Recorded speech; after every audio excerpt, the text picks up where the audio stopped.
चौबे जी का कहना है कि ये जो कृषि बिल पेश हुआ है उसमें दो त्रुटियां हैं। छत्तीसगढ़ की दो बड़ी योजनाएं प्रभावित हो रही हैं इससे। तो 2500 रुपये में धान खरीदी, दूसरा 1 रुपये किलो में चावल खरीदी, दोनों प्रभावित होंगी। इसलिए छत्तीसगढ़ सरकार, क्योंकि स्टेट का मामला है, तो अलग से कानून है।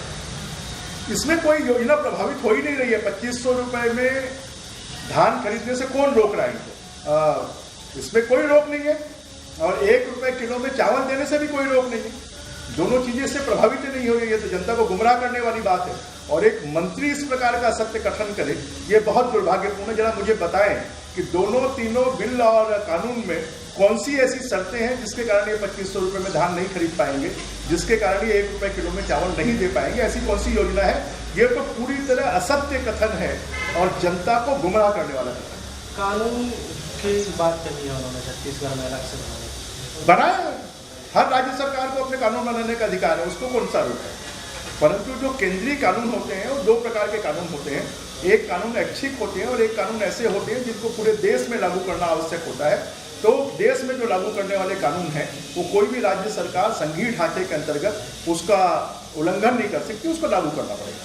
दूसरा यह है कि इस बिल को लेकर छत्तीसगढ़ में वामपंथी दलों ने उसका समर्थन दिया है। विरोध का समर्थन करते हुए छत्तीसगढ़ के सभी मुख्यालयों का धरना प्रदर्शन किया है। प्रदर्शन के साथ उन्होंने कहा है कि इस पूरे बिल से कारपोरेट लेवल के लोगों को फायदा होगा, किसानों को फायदा।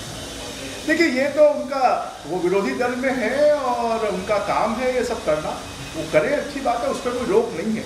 परंतु जो कम्युनिस्ट है पूरे विश्व में, अब कम्युनिस्टों की सोच जो है वो फेल हो गई है। आज चीन में बची है तो चीन के खिलाफ में पूरा विश्व है। इसलिए अब इनके जो विचार हैं वो कहीं पर भी मौजूद नहीं है और वो किसी के भी हित में नहीं है। वो तो देश के, विश्व के और किसान विरोधी विचार है। मरवाही पर अनुसूची का एक मामला है जिसमें राजभवन की तरफ से आपत्ति दर्ज कराई गई है सरकारी ग्राम पंचायत से नगर पंचायत बनाने के लिए। 5वीं अनुसूची के अंतर्गत अगर कोई भी इस प्रकार का निर्णय लिया जाता है तो वहाँ की ग्राम सभा से परमिशन होना चाहिए और महामहिम राज्यपाल जी से परमिशन होना चाहिए। उनके बिना परमिशन के 5वीं अनुसूची के अंतर्गत इस प्रकार के परिवर्तन नहीं किए जा सकते।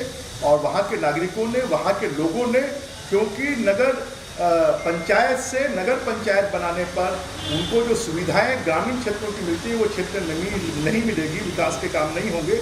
इसलिए वहाँ के लोगों ने विरोध कर महामहिम राज्यपाल जी को इसकी शिकायत की थी और राज्यपाल जी ने इसके बारे में सरकार से जानकारी मांगी थी और उसके बाद भी सरकार ने उसकी अधिसूचना जारी कर उसको नगर पंचायत घोषित कर दिया।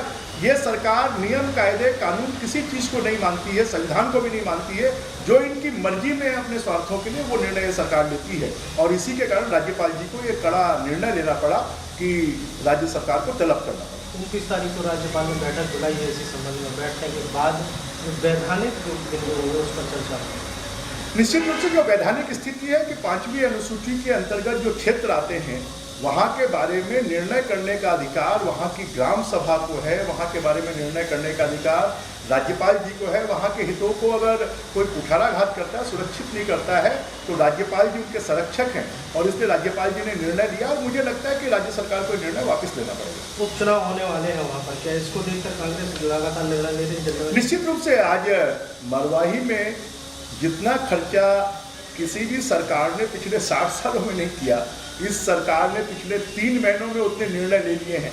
वहाँ की जनता भी जानती है कि ये खाली चुनावी निर्णय है, जिसका कोई फायदा जनता को नहीं मिलना है और इसीलिए राज्य सरकार कोई भी ताबड़तोड़ निर्णय ले रही है, गलत निर्णय ले रही है, कानून के विरुद्ध निर्णय ले रही है, संविधान के विरुद्ध निर्णय ले रही है। इलेक्शन कमीशन ने प्रेस कॉन्फ्रेंस करके तारीखों का ऐलान किया है, लेकिन केवल बिहार की तारीखों का ऐलान हुआ, मध्य प्रदेश, छत्तीसगढ़ में भी बचा हुआ है। उम्मीद ये थी कि यहाँ भी शायद ऐलान हो जाए। उन्होंने कहा कि 29 तारीख को फिर से चुनाव आयोग की बैठक है और उस बैठक में निर्णय लेंगे। तो मुझे लगता है कि जो 6 महीने की समय सीमा है उसके अंतर्गत चुनाव हो जाए। बीजेपी की कितनी तैयारी है? बीजेपी पूरी तरह हमेशा तैयार रहती है, 12 महीना तैयार रहती है, अभी भी तैयार है।